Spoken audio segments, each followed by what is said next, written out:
Roger मार्नू एक x free mason था और उसका बड़ा मशहूर इंटरव्यू 2 से 3 घंटे का अवेलेबल है यूट्यूब पे, अ ट्रिप टू सुपरनैचुरल के नाम से।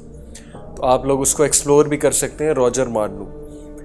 तो मैंने जो वो इंटरव्यू सुना और मैंने जो बातें पिक की, कुछ बड़ी इंटरेस्टिंग बातें थी जो मैं आपके साथ शेयर करता हूँ। उसने कहा कि वर्ल्ड वॉर 2 के बाद, जाहिर है वो एक वेटरन सोल्जर था और वो अमेरिकन नेवी में था। उसने कहा कि जब हमारी फतह हुई वर्ल्ड वॉर 2 के बाद, तो मेरा जो कमांडर था उसने मुझे अपने ऑफिस में बुलाया, उसने मुझे कंग्रेचुलेट किया। फिर उसने मुझे ऑफ़र की कि रॉजर, क्या तुम मेरे साथ एक ऐसी गैदरिंग में जाना पसंद करोगे जहाँ पे you will be able to meet your dead parents, जहाँ पे तुम्हारी मुलाकात तुम्हारे मरे हुए माँ बाप से होगी। तो रॉजर कहता कि पहले तो मैं हंसा और मुझे बड़ी हैरानगी हुई किस तरह की बातें कर रहे हैं। फिर उन्होंने मुझे तंज करना शुरू कर दिया, ओ यू चिकन आउट, तुम जो है वो तुम्हें डर लग रहा है, यू आर अफ्रेड। तो मैंने फिर उनका चैलेंज कबूल किया। मैंने कहा कि कोई नहीं, ठीक है, चलते हैं। तो ही सेड कि I went to that gathering, वहाँ पे पॉलिटिशियंस थे, म्यूजिशियंस थे, और this is his story, he keeps on telling कि कौन कौन था।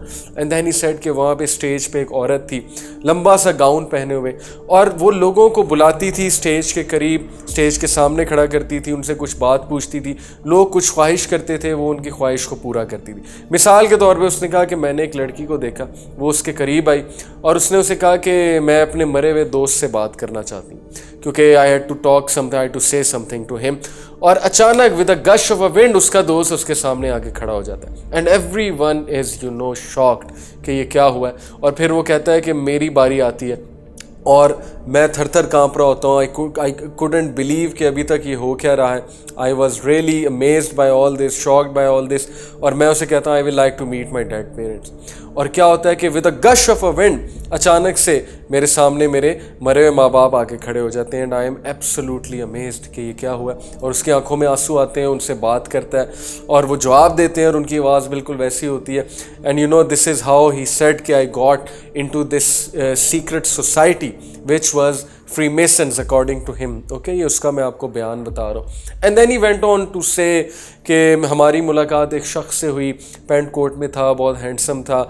ही क्लेम्ड कि मैं शुरू से हूँ, मैंने हिस्ट्री देखी है, मैं इमॉर्टल हूँ, और जो है वो I can tell you a lot of secrets, I can make you go rich, I can tell you a lot of things from which you can become very influential. I will give you this, I will give you that. Okay, so all you have to do is to act on my agenda. I have some agenda for you people, things like that. And he said कि मैं जैसे जैसे उसको observe करता था, उससे बात करता था, मुझे शक हो गया कि ये शख्स ज़रूर बाइबल का जो कैरेक्टर है लूसीफर, इसके वो वाले एट्रीब्यूट्स हैं। First he said I couldn't believe कि लूसीफर क्या इंसानी शक्ल में भी आ सकता है, मिल सकता है। सो ही सेड कि he was right before us. और मुझे मेरा शक यकीन में बदल गया जब उसने खुद ही एक्सेप्ट किया कि यस आई एम लूसीफर। और फिर उसने बहुत से क्लेम्स किए। These claims could be right, could be wrong, this whole story could be right, could be wrong. Okay, I am not saying कि स्टोरी पूरी की पूरी सच है, लेकिन it is a very interesting story. Let's accept कि Roger मार्नू सच बोल रहा है, बल्कि मेरा ये मानना है कि वो सच ही बोल रहा है, because I have told you कि this secret society it exist, और वहाँ पर इसी this is how things work.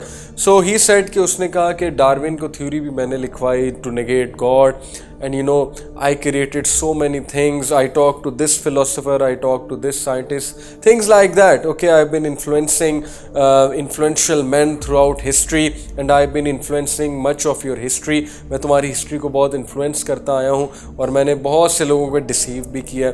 So things like that, this is what Roger Marnu is telling. Now let's agree for a moment कि he is telling the truth. So my point here is कि Iblis can come in human form and talk to human beings like that and give them agendas to work on. In fact Bohemian groove जो एक जगह है America में, जिसको Alex Jones ने बाकायदा record भी किया, वहाँ पे अमेरिकन सेनेटर्स की वीडियोस भी उसने बनाई, circumambulating the false owl god. Okay, naked, नंगे होकर वो जो आउल गॉड है, फॉल्स गॉड जो उनका है एक फ्रीमेसन्स का, उसके इर्द गिर्द वो तवाफ़ कर रहे थे और बहुत अजीबोगरीब डिस्पिकेबल हरकतें कर रहे थे।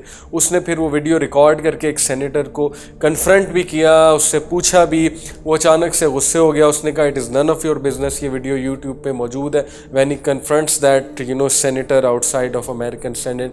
सो there is some proof as to what is going on, and lot of their these things are shown in some of the movies, Illuminati, Freemasons. So then again you will say कि conspiracy है, you will say कि पता नहीं इसका proof है कि नहीं है, लेकिन एक बात तो confirm है कि शैतान exist करता है because Allah subhanahu wa ta'ala is telling us, and secondly he can influence human beings, he has a group amongst human beings, और वो मेरे नज़दीक सीक्रेट सोसाइटीज़ हैं और वो बाकायदा एक एजेंडा के मुताबिक काम कर रही, और वो एजेंडा ये कि दुनिया में जितनी बुराई, जितनी सफरिंग और जितना अल्लाह से दूर हम ले जा सकते हैं उतना हमने ले जाना है. इसीलिए one of the biggest agenda of these secret societies, according to me and according to my research, is transhumanism. What is transhumanism? Transhumanism is the concept that machines or human beings are interacting with each other and they are becoming one. What will happen when human beings become machine? Machine का दिल नहीं होता, machine की रूह नहीं होती, machine के जज्बात नहीं होते. This is exactly what they are after के ह्यूमन बींग्स को इतना सख्त दिल बना दो, ह्यूमन बींग्स की स्पिरिचुअलिटी को किल कर दो, उनकी सोल को किल कर दो, and they literally become machines.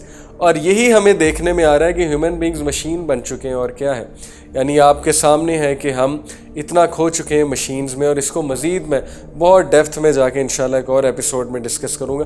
But transhumanism is also one of their agenda, and then spreading immorality through music industry, through movies, TV series, then again it is also one of the agenda. And कोई भी काम एजेंडे के बगैर नहीं होता है, और हर वो चीज़ जो अंबिया की दावत के ख़िलाफ़ जाती है, जिसको एडवोकेट करते हैं थ्रू आउट हिस्ट्री प्रॉफिट्स, उसकी धज्जियाँ उड़ाई जा रही हैं, उसके ख़िलाफ़ एक एजेंडे के मुताबिक काम किया जा रहा है. So this is real stuff, you know. These are not self-made stories. These are not fairy tales. You can agree, you can disagree. Okay. Again, I say कि Freemasons, Illuminati, may exist, may not exist. But one thing is for sure कि Iblis exists, and definitely he is corrupting the minds of people. He is influencing people, and he has a group with him who are helping him achieve his agendas.